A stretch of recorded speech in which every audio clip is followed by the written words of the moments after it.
राजकुमारी होलिका, होली त्योहार का सच और मिथक और नारी सशक्तिकरण एक नंद।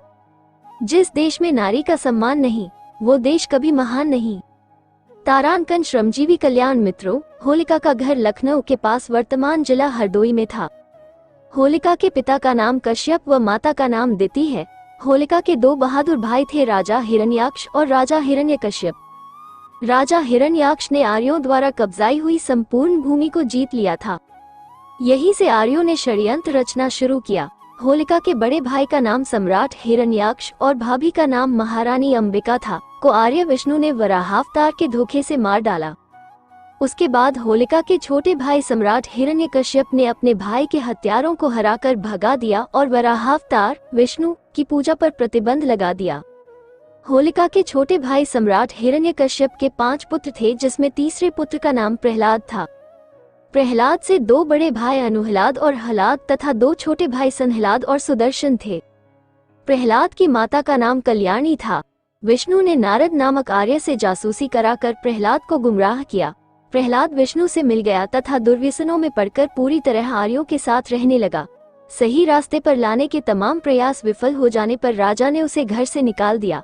अब प्रहलाद आर्यों की मंडली के साथ रहने लगा, परंतु होलिका का स्नेह अपने भतीजे प्रहलाद के प्रति पूर्ववत बना रहा। होलिका अक्सर भाई से छुपकर प्रहलाद को खाना देने जाती थी। बसंत पंचमी को होलिका की मंगनी हो गई थी और फागुन पूर्णिमा के दूसरे दिन बारात आने वाली थी।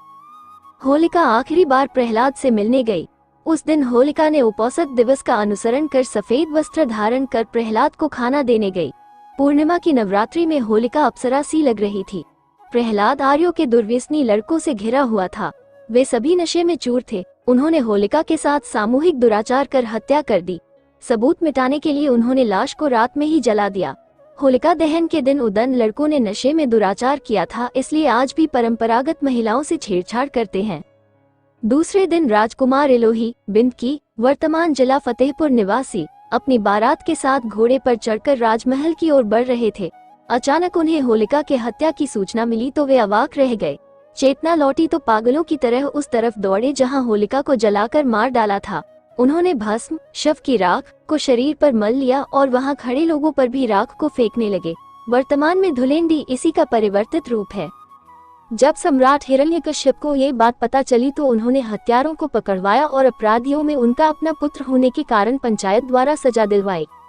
जनता ने आर्यों का बहिष्कार किया। प्रहलाद ने कायरता, बुजदिली का कार्य किया था, इसीलिए प्रहलाद के मुंह पर कालिक पोत कर, यही से ये कहावत भी प्रचलित हुई, बुरी नजर वाले तेरा मुंह काला, माथे पर तलवार से अवीर काया बुजदिल लिखवा दिया। यह निशानी कायरता की प्रतीक है, परंतु आज हम अवीर गुलाल खुशी खुशी लगाते लगवाते हैं, कायरता का परिचय कराते हैं और गर्व से कहो हम काय हैं। परंतु आज आर्यों ने उस सच्चाई को छुपा दिया और उसका रूप बदलकर होलिका दहन और होली का त्योहार कर दिया। इसलिए कल्याण मित्रों, सोचो कि अपनी बहन बेटियों के हत्यारे और बलात्कारियों के साथ कैसे पेश आना चाहिए, लेकिन आप तो होलिका नारी को ही जलाते हो। यह आर्य ब्राह्मणों द्वारा बनाई गई काल्पनिक कहानी है। मिथक आर्य ब्राह्मणों द्वारा गढ़ी गई झूठी और काल्पनिक गाथा, जिसके अनुसार अनार्य सम्राट हिरण्यकश्यप का पुत्र प्रहलाद ईश्वर का अनन्य भक्त था। प्रहलाद की ईश्वर भक्ति हिरण्यकश्यप को पसंद नहीं थी। पिता के अनेक बार समझाने पर उसने ईश्वर भक्ति नहीं छोड़ी तो उसे कई बार मारने का प्रयास भी किया, किंतु असफल रहा। एक दिन उसको याद आया कि उसकी बहन होलिका अर्थात प्रहलाद की बुआ को यह वरदान था कि वो आग में भी नहीं जलती है, तो प्रहलाद को होलिका की गोद में बिठाकर जबरदस्ती जला देने की योजना बनाई। योजनानुसार एक लकड़ियों का ढेर बनाकर उसमें आग लगा दी गई और होलिका प्रहलाद को साथ में लेकर बैठ गई, किंतु लोगों ने देखा कि जिसे वरदान प्राप्त था वह जल गई और ईश्वर भक्त प्रहलाद बच गया। होली को बुराई के अंत के रूप में बताया गया है, तो होलिका में क्या बुराई थी? उसे आग में नहीं जलने का वरदान प्राप्त था, तो उसे यह वरदान किसने दिया था, कब दिया था, किस खुशी में दिया था, इस तपस्या की पूर्ति पर दिया था? इसका कहीं कोई उल्लेख नहीं है। जब होलिका को यह वरदान था कि अग्नि भी उसे जला नहीं पाएगी, तो होलिका अग्नि में कैसे जल गई? प्रहलाद क्यों नहीं जला?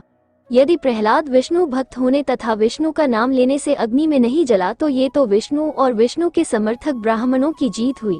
खुशी तो होलिका की केवल ब्राह्मणों को ही मनानी चाहिए। ये पर्व तो मुख्य रूप से ब्राह्मणों का ही होना चाहिए, तो इसे शूद्रों का त्योहार घोषित क्यों कर दिया गया?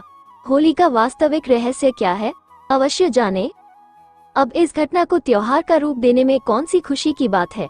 कुल मिलाकर इस त्योहार को ये रूप देने के पीछे जो मुख्य कारण है वो है ब्राह्मणों की पेट भराई और बनियों की कमाई। पूजा पाठ दान दक्षिणा का संबंध ब्राह्मणों के पेट भराई से और संबंधित माल मिठाई रंग गुलाल की बिक्री का संबंध बनियों की कमाई से है। जेबें खाली होती है बहुजनों की और घर बनते हैं ब्राह्मण बनियों के। श्रमजीवी समाज की होली एक फसल नवानेष्टि पर्व है। तारांकन। शुरू में होली दीपावली की तरह एक मौसमी उत्सव था। रबी की फसल घर में आने पर खुशी के उपलक्ष्य में इसे नवानेष्टि के रूप में मनाया जाता था। संस्कृत में किसी भी भुने हुए अदब के अन्न को होलक, हिंदी में होला कहा जाता है। फाल्गुन पूर्णिमा के अवसर पर होने वाले इस पर्व में भुने हुए जौ की प्रधानता होने से इसका नाम होलक कालांतर में होलिका होला का होली पड़ गया और दंपति चतुर्थी नामक ग्रंथ के अनुसार इसकी जाति भी निश्चित कर दी गई। होली शूद्र पर्व, श्रावणी उपाकर्म ब्राह्मणी पर्व, विजयदशमी क्षत्रिय पर्व, दीपावली वैश्य पर्व। चैत्र माह के बाद मानसून आधारित कोई खेती नहीं होती है, इसलिए सभी किसान कृषि उपकरण जैसे हल, हिंगा, जुआट, बगना, पैना आदि को इस दिन पूजा कर अगले मानसून खेती के लिए रख देता है। ये परंपरा सिंधु घाटी सभ्यता के मूल निवासी पूर्वजों के काल में प्रचलित थी, जो आज तक चली आ रही है। भारत के सभी मूल निवासी किसान जो प्रकृति के पूजक थे, कृषि सामग्री जैसे जैसे हल, फाल, वृषभ आदि की पूजा करते थे, क्योंकि ये खेती में सहायक होते हैं जिससे उनकी जीविका चलती थी। श्रमजीवी समाज प्रकृति की पूजा करते थे। उनका मौसम फसल आधारित पर्व था। ब्राह्मणवादियों ने होलिका की हत्या करके उसे हमारे पर्व पर प्रतिस्थापित कर दिया और अपनी खुशी भी श्रमजीवी पर प्रतिस्थापित कर दी। इसलिए होलिका व होलिका दहन भी श्रमजीवी समाज पर थोपे गए पर्व हैं। तथागत बुद्ध और नरसिंह अवतार का यथार्थ बहन की इस निर्मम हत्या और पुत्र की नालायकी ने हिरण्यकश्यप को मानसिक रूप से तोड़ दिया था। सदमे से टूटते हिरण्यकश्यप को देखकर आर्य के सरदार विष्णु ने इस मौके का फायदा उठाने के लिए एक षड्यंत्र रचा। उसने शेर के मुंह का मुखौटा पहनकर प्रहलाद की सहायता से विष्णु हिरण्यकश्यप के घर में जा पहुंचा और धोखे से हिरण्यकश्यप को भी मारने में सफल हुआ। विष्णु के इस कुकृत्य को नरसिंह अवतार का नाम दे दिया गया, जबकि नरसिंह अवतार की कहानी श्रमजीवी के विद्रोह को रोकने की नियत से ली गई है, जो पूर्णतया काल्पनिक है। नरसिंह तो एक बहुत गौरवशाली नाम है पाली साहित्य में, जिसे तथागत सम्यक बुद्ध के लिए प्रयोग किया गया है। बौद्धों की मानक पुस्तिका तारांकन बौद्धचर्या प्रकाश में नरसिंह गाथा विद्यमान है, जिसमें तथागत बुद्ध को नरसिंह अर्थात मानव जाति के महानायक के रूप में चित्रित किया गया है। इसी महान शब्द के अर्थ का अनर्थ करने के लिए यहाँ पर नरसिंह शब्द को बलात् घसीटा गया है।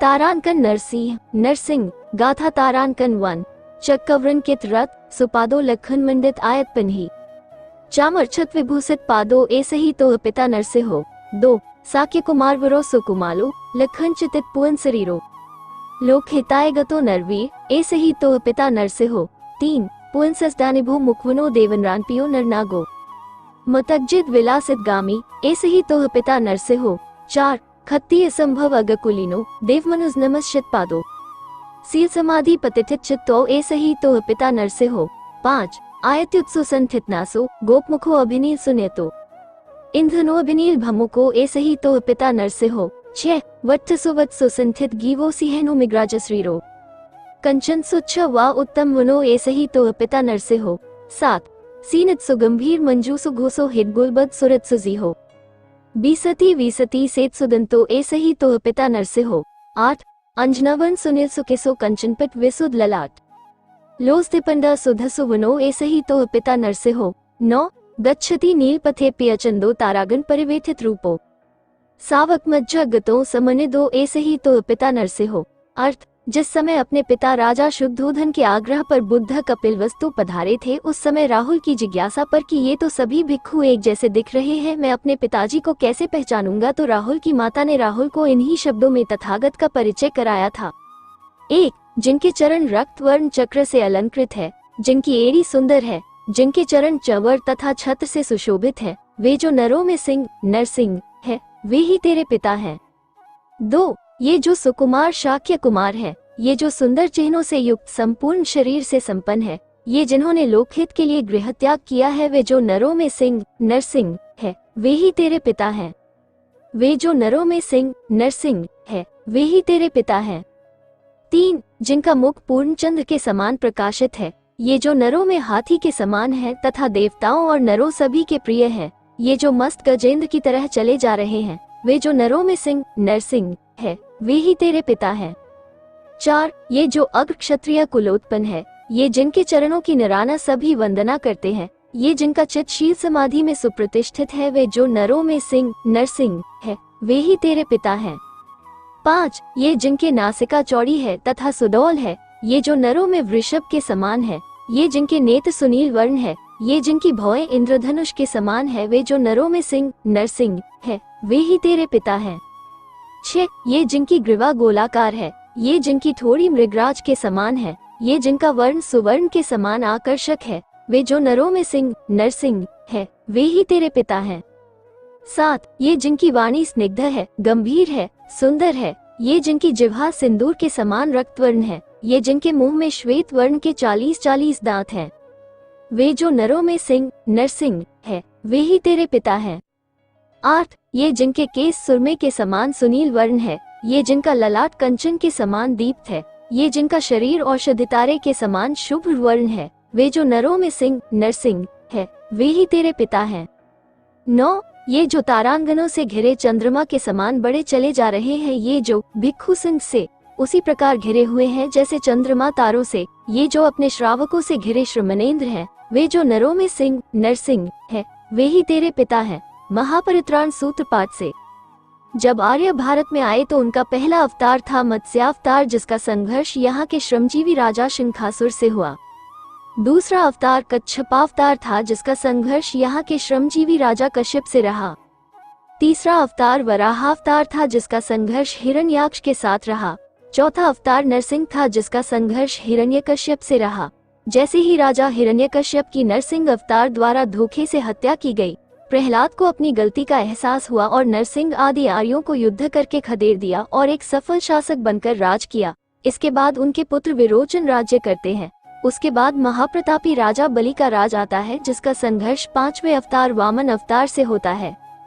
श्रमजीवी कल्याण मित्रों, आप तो मेरे ही वंशज हो, तो क्या अब भी आप सिन्हिका और होलिका को जलाएंगे और जश्न के तौर पर उसे मनाएंगे?